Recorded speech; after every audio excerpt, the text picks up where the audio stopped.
Hi, everyone. Um, so get drinks and food on napkins. We don't have paper plates, and just bring them to your seat. You can eat and drink, and you can get up and walk around. Um, if you don't know this already, the bathrooms are just down the hall. You walk out and to the left. If you need to get on Wi-Fi, the password and the ID is over there on that board. If you can't see it and you need to get up to get it, please go ahead and do it. This is I have to say this is a special event, different from what Disruptive Technologists usually does. This is a student capstone project. And it's about robotics, accessibility robotics. And as you can see, we have tons of speakers, and you can see we've got some very cool robots. If you look to the far left, there's a little one there that looks like a little person, and it actually walks up steps. And if it disappears, it's because it's going to be in my backpack sneaking out the door with me later. I want to thank a lot of people, but first I want to say the team that put this together was an incredible team by adjunct professor Jabril Benestrin, and they are Steve Gallezi. Oh no, wait, that's one of the speakers. Sorry. Let me just do this really quick. Angela, and Bowen and Jaswan and Jincheng and Jessica, Mahitha, Pani, Srivansan, Ziopin, and Zioyang. And I just want to say that was the best. I hate to say this for all my old capstone students, but this was the best group I've ever had. And I've already been asked by several of them to join the team. So as of tomorrow, I've already selected a few to be on our Disruptive Technologists team going forward. And we're an all volunteer organization, and we help minorities, women, and disabled and people of all backgrounds to become disruptive technologists. And accessibility is one of the things that we do for people, help them learn how to become more accessible and equal with other people. Anyway, Jabril, I want you to raise your hand. This is our mentor. He's our guide, and he puts these amazing groups of people together. I also want to thank our sponsors. We actually have one of our sponsors, well, actually two. Jabril's a sponsor, but also Esther Dyson is one of our sponsors. She's also on our board of directors. Esther, thank you. And Ramona Wright and NYU and UC Berkeley. We actually have some UC Berkeley t-shirts to give away. I know this is NYU, but they're one of my sponsors too. And we have, it's hard for me to pronounce the name, but it's Koznek Bowen. Where are you? What's the name of the Kozrak? And tell us a little bit about Kozrak, our new sponsor. Oh, okay.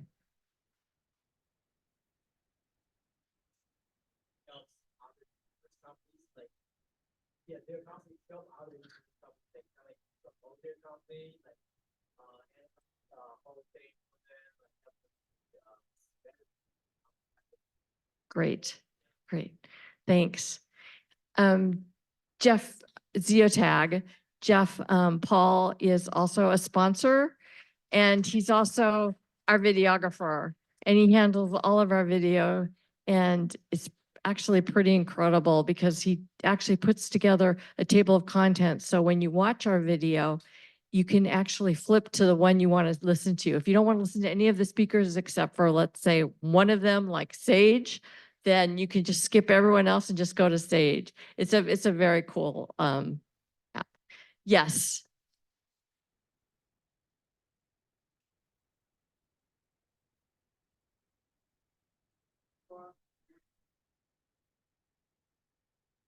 Very soon. And Also, Jim Williams, is on our board of directors. He's our treasurer. And we have a friend visiting from California, Glenn. Say hi. He's actually made a few creative things himself. You made a few robots too, right? Lots. He's a toy maker. Anyway, we're going to go with that. We've got a lot of people here. They only have a few minutes. Everyone has 5 to 10 minutes to kind of present or talk about and show what they want to demonstrate. So they each have like their own 5 to 10 minutes. They have 5 minutes. I know it's really short, and I know that our first one has a team of 6. 6 people, Farouk, and he might need 10 minutes, but you are totally, this is an NYU college student, totally fun, interactive event. You can ask questions. The speakers and panelists, you guys can ask each other questions. You can talk about, show what you want to do, but everyone can talk. Just raise your hand and I'll just point to you and you can talk. This is not your normal event. This is just fun. And like I said, get up, eat, walk around, go to the bathroom, whatever. Anyway, we're about to start. And then at the very end, which will be in an hour and a half, we're going to give away, a lot of you put your names in a bag, and I'm going to pick them out. We've got some Cal t-shirts and some different books to give away. So anyway, let's begin. Farouk, since you've got the biggest team, I want you to start. Go for it. Hi, everyone. I'm Farouk Zia, and I would like to make a short presentation. So I guess we are going to need some help from, if you don't mind. So I didn't bring my laptop, and I'm sorry. Could you please tell us your name? I know it will be your turn in a few minutes, but McKenna, thank you. Yeah, McKenna agreed to help us a little bit because we were trying to figure out which laptop works with the projector.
Right. Good evening, everyone. My name is Josephine.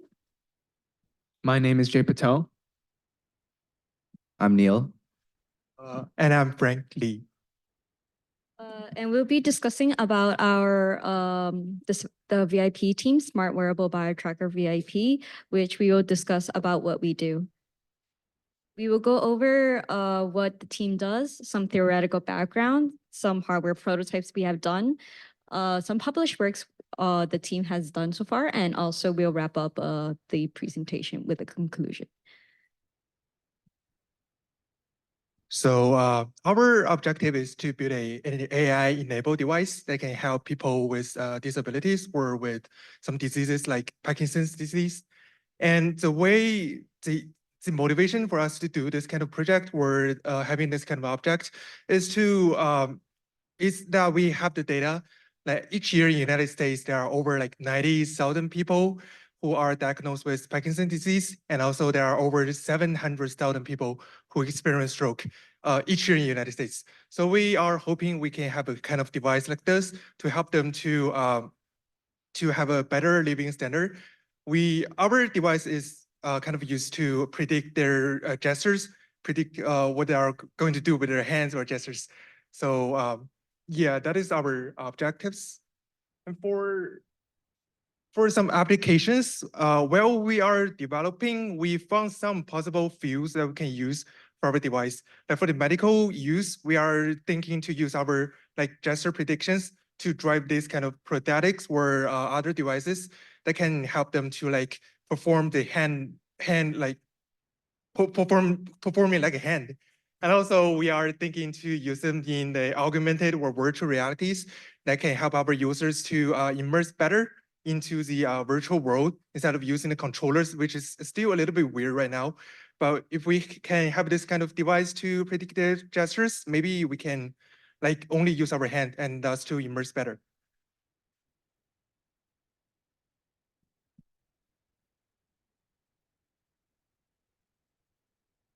So surface electromyography is a technique used to measure electrical activity produced by muscles when they contract.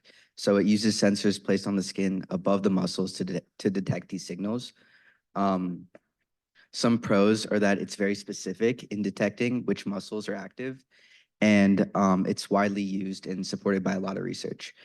Some cons are that it can be sensitive to other electrical interferences, and it requires like a lot of prep. So like to clean the skin, and this can get kind of messy.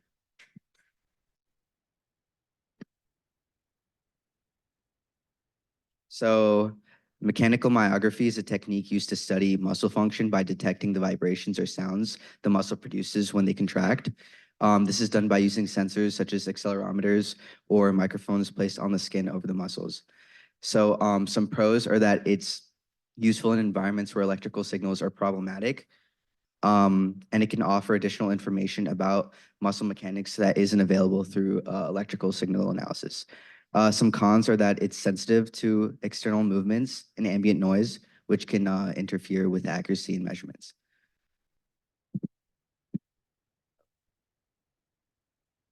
And finally, force myography is a method used to measure muscle activity by detecting the pressure exerted by muscles on the skin surface as they contract. This is accomplished by using pressure sensors that are typically placed in a band around the limb. Some pros are that it's quick and easy to set up without any need for skin preparation or conductive gels. And it's less sensitive to electrical interferences, which can be beneficial. Some cons are that it might provide less specific information about which individual muscles are contracting compared to the other two.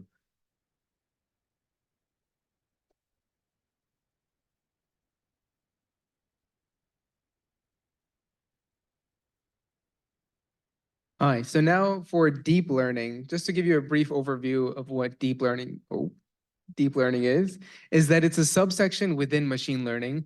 And in particular, it has a more black box methodology in the sense that in machine learning, we have to do far more feature engineering where we have to tell the program saying that I'm looking for this, this, and this feature. Whereas in machine learning, we can give a large sum of data and it's able to extract those features. Well, there is, of course, a trade-off when it comes to this in the sense that deep learning models are far more data hungry and they require more parameters due to this extensive feature. But the trade-off is that it's able to pick up on these finer details. So a couple of deep learning models that and architectures that we looked into when forming our models was MLP. MLPs are very basic. They're used for linear regression and classification, pretty straightforward methods. And the next one was convolutional neural network, also known as CNN, but they excel in image processing and videos. So as if you were to think about a human understanding a image or a video and understanding the graphs. Another part of deep learning architecture that we took into consideration were LSTM, also known as long short-term memory networks, which helps enhance RNNs by learning order dependencies and also helping with the prediction problem or preventing long-term dependency issues. And finally, transformer models. And I think we have all ever heard of ChatGPT. It's a form of transformer model that ChatGPT and BERT and T5 are used for, let's say, natural language or for text, but these same methods for transformers could be used for signal processing in an effort to understand the context and predict the future. Next step within deep learning and in our project was gesture recognition. As we talked about previously about surface electromyography and mechanical myography and force myography, these are all biosignals which are used and can be used by machine learning methods and deep learning methods to interpret and understand what our future hand gesture may be or predict what will be next. So we'll go over some hardware prototypes. So I'll briefly explain this one. This is some of our old prototypes that we have done by our former members. I'll further explain within the design itself. There are 4 sensor units, and there is one main unit that has a microcontroller. Within the 4 sensor units, which I'll explain further into the next slides, they consist of a pair of accelerometers inside. We're going with the mechanomyography method, muscle detection, mainly because we do want to come back regarding with the drawbacks of the SEMG, which may relate to in cases of, for example, in your smartwatches, it's very sensitive to temperature and also regarding with sweat. So regarding with the bio signals, the values do change. So we wanted to come back regarding with this. So we stick with the mechanomyography muscle detection.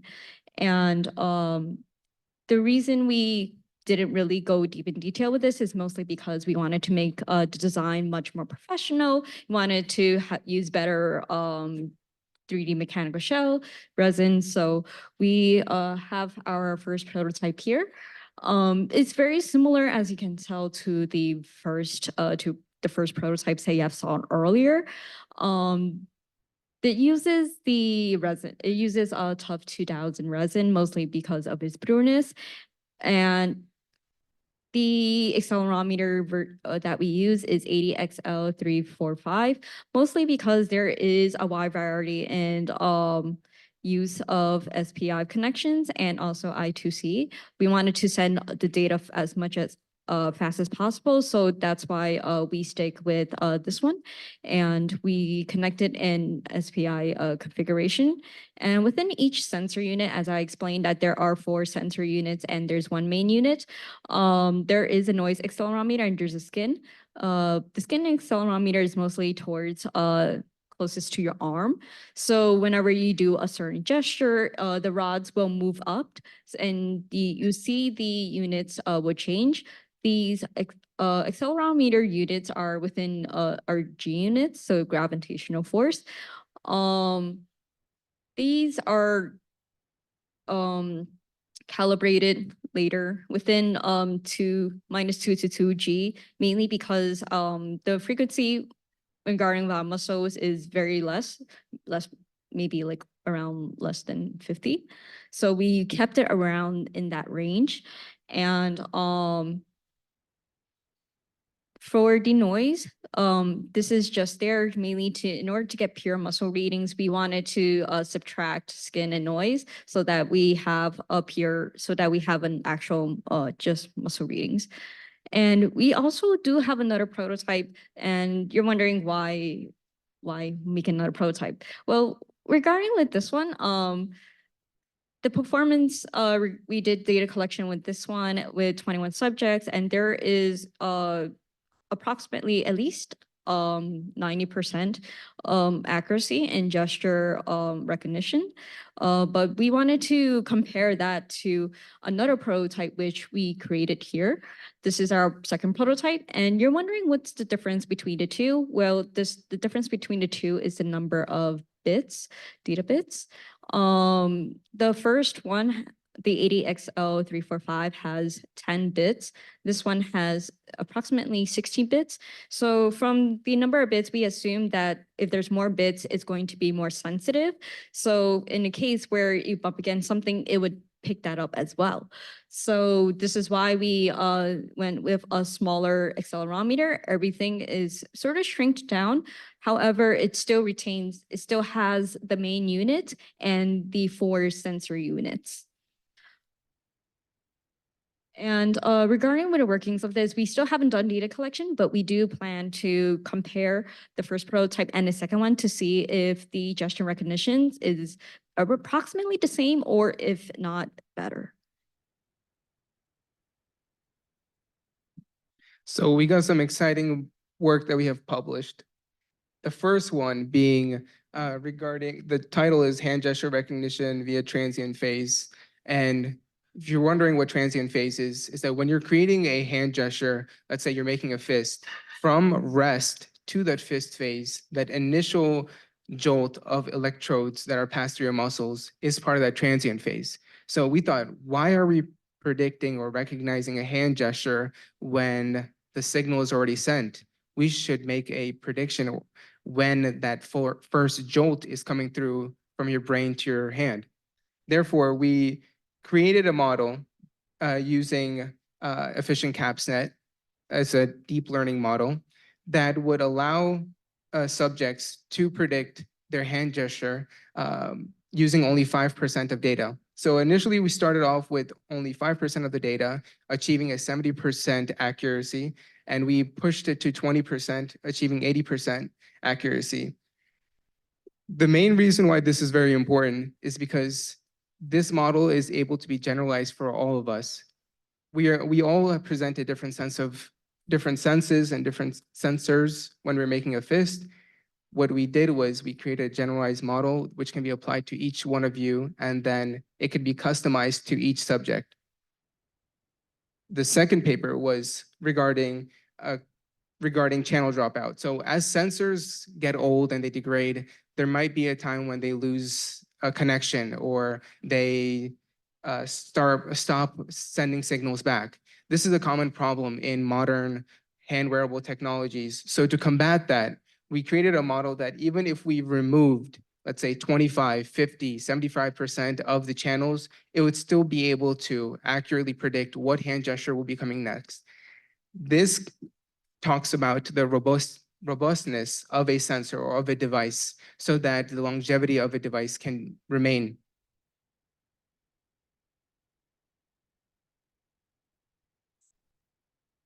Okay, so now we have prototype 1 and 2, and in the future, we are thinking to add FMG, the force myography, to our device to whether to use this as a like a support to the MMG signal we have, or in some other ways, do they cooperate? We are still working on researching that multi-modality myography right now.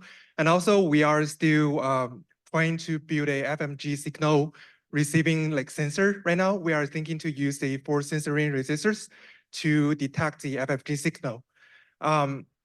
And also we are kind of thinking to how to play those sensors in our arms to make it better, like FMG signal recognition, and how to use that signal with the MMG signal.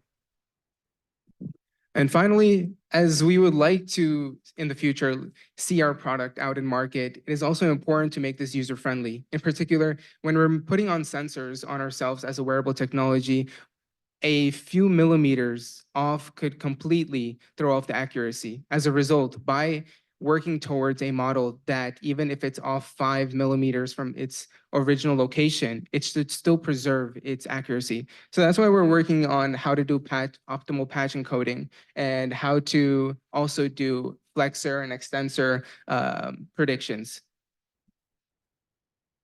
Thank you guys so much. Appreciate it.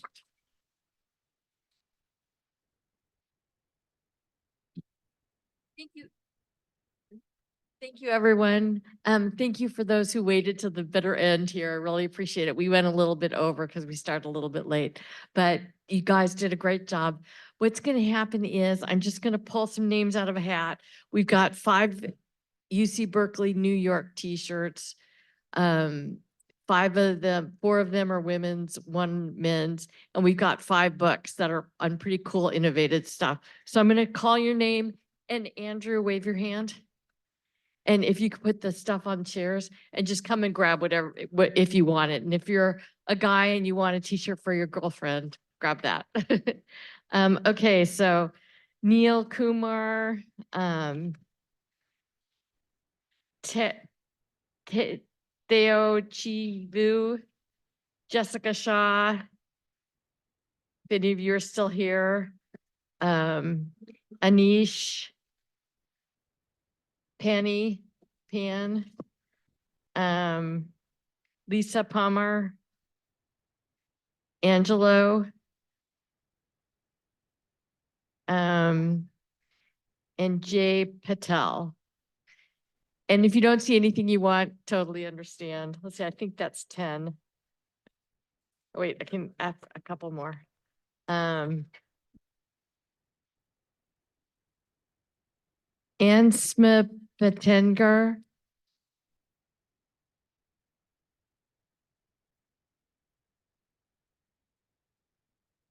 And Siddharth Barthai. I pronounce names terribly, but thank you everyone for coming and I hope you come to our next one. We're going to probably do more of these. Thank you, NYU Capstone team. You guys did a great job.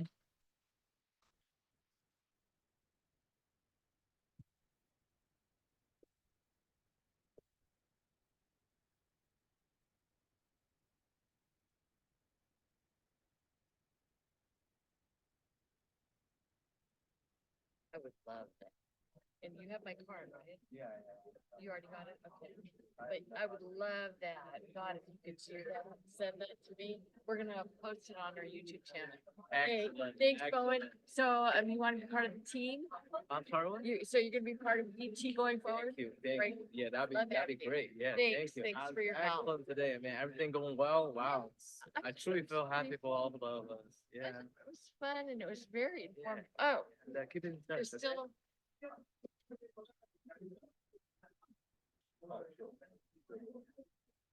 There's still 2 books and a woman's t-shirt.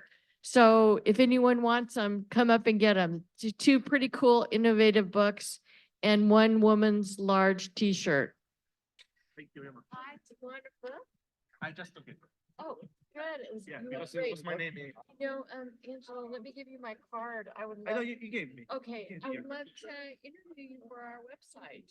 Yeah. So, why don't you do this, since I don't have your, too much of your stuff, why don't you email me? Like, Yeah. my email's on there, or call me or text me, my phone number. Yeah. And let's It's this also is next it's always if there is anything on your card. Yeah, Okay. yeah, I'd love to interview you about your thing. Yeah, Sure, it's great talking with you, it's really fun. Thank you. Thank you. Congratulations on your. Thank you. I have a question actually about, for your, I know you say you're doing like the stroke, right? Yeah. So my question is that when, like, for patients that do have that, that type of condition, what are your thoughts on, like, do you think that we should be reliant on the technology or rely on the technology with the stroke? Like, do you think that it will be like for your body, like it can help perform, help prepare? Sure, because our model is also based on gaming. Okay. It would have both in 2 ways of first, like finding a solution for and also for like the idea is that you have like team goals the doctor, they will use some always there's always a record. So it can be a robot at the doctor, like studio, or in this case it's better for everyone if they have like a robot like they know, they can practice, they can also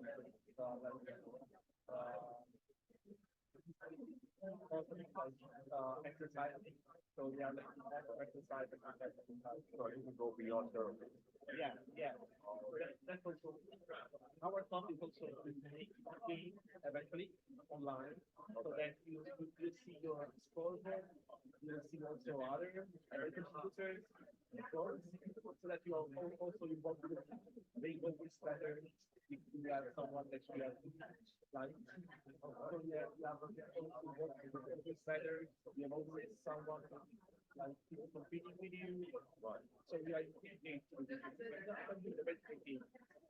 Also, it's kind of make that competition feel like that. Yeah, the competition looks like we're walking in, wake up in the morning and saying, that's the very thing.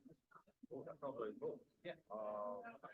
So, and then like, I mean, I'm not, I mean, like, I know you guys do a lot of things, but like, but do you think it will be data, like, how the brain reacts?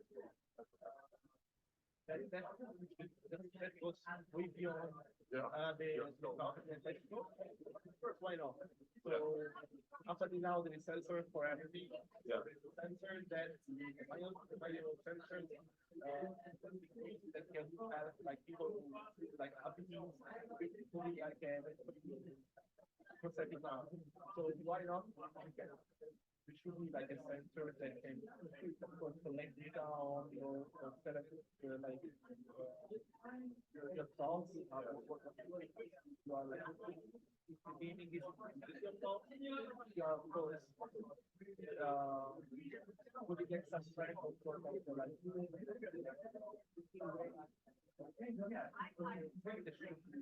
like that in the future, but of course the next step is moving forward so that okay, I'm a dynamic collected data on NP users and they see that. So yes, it's possible to our solution is feasible. The next step is of course go to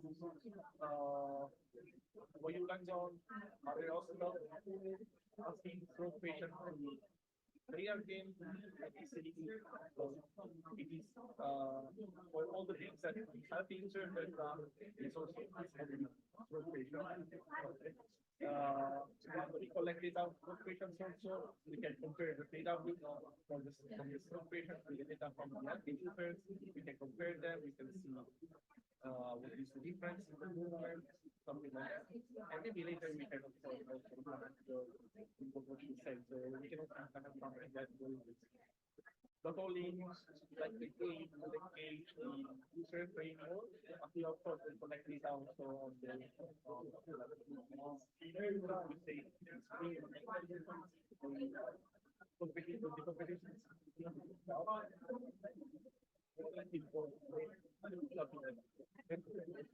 Are you like the money? Are you like that money? Or like this? Oh, okay. Like video for like people that have a job, like LinkedIn. Yeah, Yes. sorry. Yeah. Yeah. Oh, yeah, so this is make videos for that. Yeah, sure. Actually, I'm not so like active on it, but yeah, you can follow me without any problem. You know,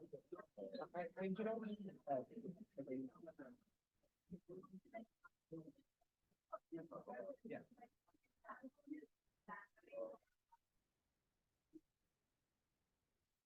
Where you from? Italy. So if you go like you have to go a little bit better for me to search for you.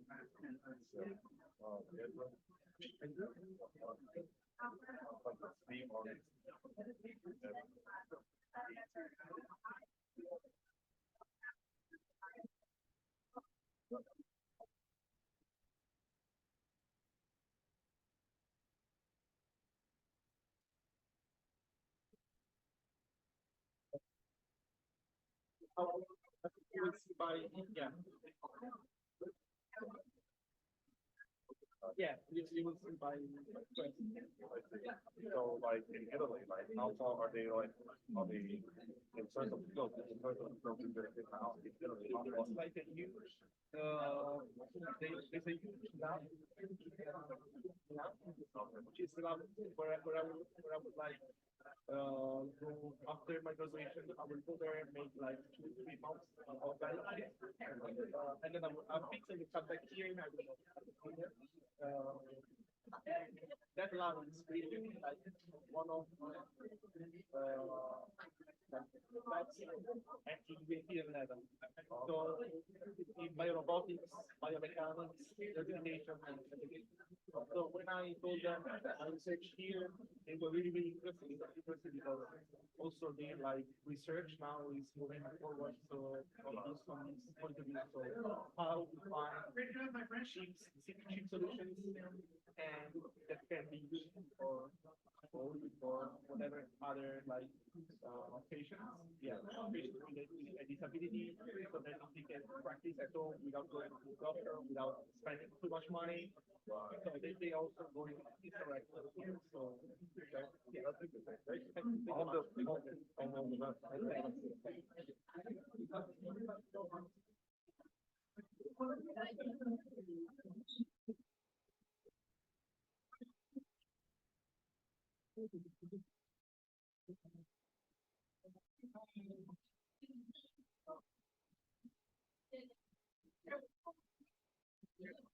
thing.